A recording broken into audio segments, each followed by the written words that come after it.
Hello guys, good morning, good morning. Guys, gagawa tayo ngayon ng ukoy na gulay. Kaya meron tayo diyang mga harina at saka Baguio beans, and meron tayo diyang kalabasa.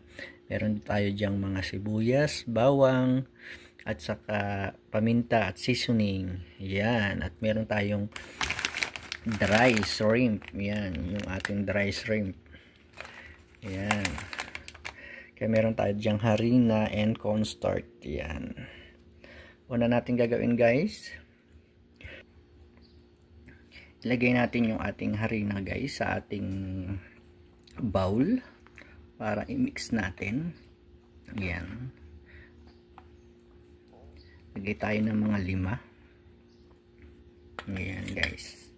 Mga 5 kutsara yan guys. And then maglagay tayo guys ng 1 kutsara cornstarch lang. Ayan. I-mix lang natin siya. Ganyan. Then, syempre guys, ilagay na natin yung ating paminta at saka seasoning. Ayan.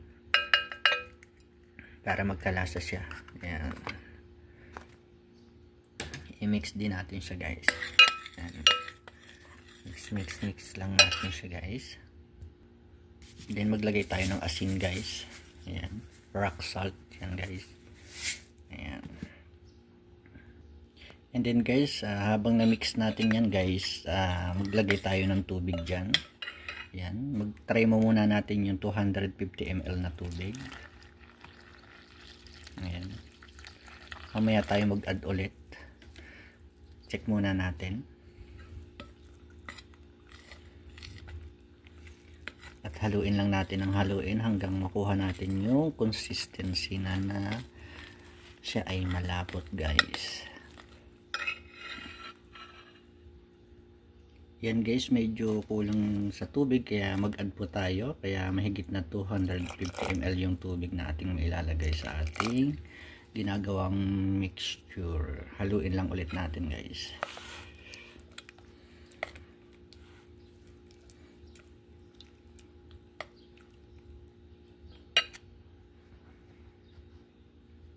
Ayan, nahalo na natin mabuti guys yung ating pinag-combine na mga mixture. Kaya ayan guys, pwede na natin ilagay yung ating mga vegetable. Ayan, lagay natin yung ating vegetable. Ayan, yan guys, haluin lang ulit natin. And then yung ating Baguio beans. Ayan. Ayan guys. Haluin lang ulit natin siya. Siyempre yung ating guys na onion. Ayan. Na-chunap na onion natin guys. Then yung ating garlic. Ayan. Garlic natin. Ilagay natin yung ating garlic. Ayan. Haluin lang natin dyan. And then, syempre, hindi mawawala yung ating pampasarap na shrimp. Yan. Yung papasarap siya. Haluin lang natin siya ng haluin hanggang mag-mix lahat yung ating mga ingredients. Guys, itong kaya hindi masyado ako naglagay na masyadong salt o asin kasi may lasa na itong ating dry shrimp. May maalat siya, kaya yun na yung magpapaalat talaga dyan, o magbibigay ng taste. Haluin lang natin ng haluin hanggang mag-combine lahat yung mga gulay natin at yung ating ginawang mixture. Yan guys. Yan guys, after nating haluin ng haluin yung ating gagawing ukoy, pwede din tayong mag-add dyan na ng egg. Yan, pwede tayong mag-add ng ilang eggs. Ako prepare ko ay 2 eggs guys. Yan,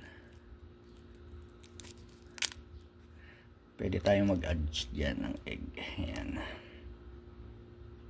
Ayan guys, hilaw ulo to na egg, pwede nyo dyan i-add guys at haluin nyo lang. Ayan guys.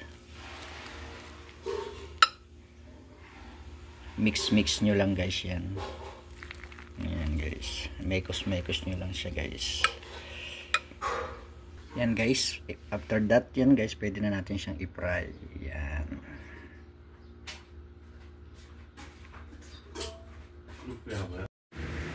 Ayan guys, yung ating ginawang ukoy na gulay, ipiprito na natin siya. Ayan, naantay lang natin mag-init-init yung ating mantika. Ayan, parang mainit na siya, kaya pwede na natin siya guys iprito. Ayan, ganyan lang siya guys. Kayo na yung bahala magpalapad guys. Ayan, ganyan siya guys, yung ating ukoy. Okay, kasya dito ang tatlo. Yan. Yan guys, yung mga tatlo guys. Ayan. Ayan guys.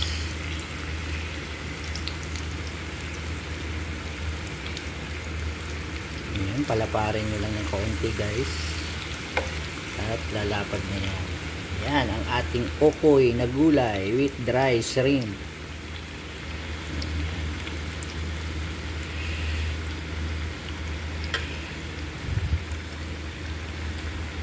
Yan, antayin lang natin guys yan ng mga 2 minutes para maluto siya. Yan, yan guys, after 2 minutes guys, check natin yung ating ukoy na gulay. Golden brown na dapat siyang ilalim, kaya check natin guys. Anuhin natin, balikin natin guys. Yan, tamang-tama lang guys yung pagkakaluto. Yan, balikin natin. Yan, luto na siya. Yan, para yung kabilang side naman sa yung naluto. Diba? Yan guys. Another maybe 2 minutes yung ating antayin at luto na yung ating ukoy na gulay with dry shrimp. Yan. Yan guys, sa puntong yan guys, ang ating ukoy ay luto na yan guys. Na golden brown na siya. Kaya pwede na natin siyang hanguin dito sa ating with preferred play sa ating may tissue guys para ma-access yung ating mga mantika. Yan, hanguin na natin siya guys. Yan, crispy na siya guys. Yan, tingnan nyo naman siya. Yan, yan po siya. Dito natin siya ilalagay sa may tissue guys para ma-access po yung ibang mantika. Yan guys, diba guys. Yan. Thank you for watching guys. Don't forget like and subscribe RJ Cooks para updated po lagi kayo sa aking niluluto. Yan, simpleng mga pagkain guys. Yan. Thank you for watching guys.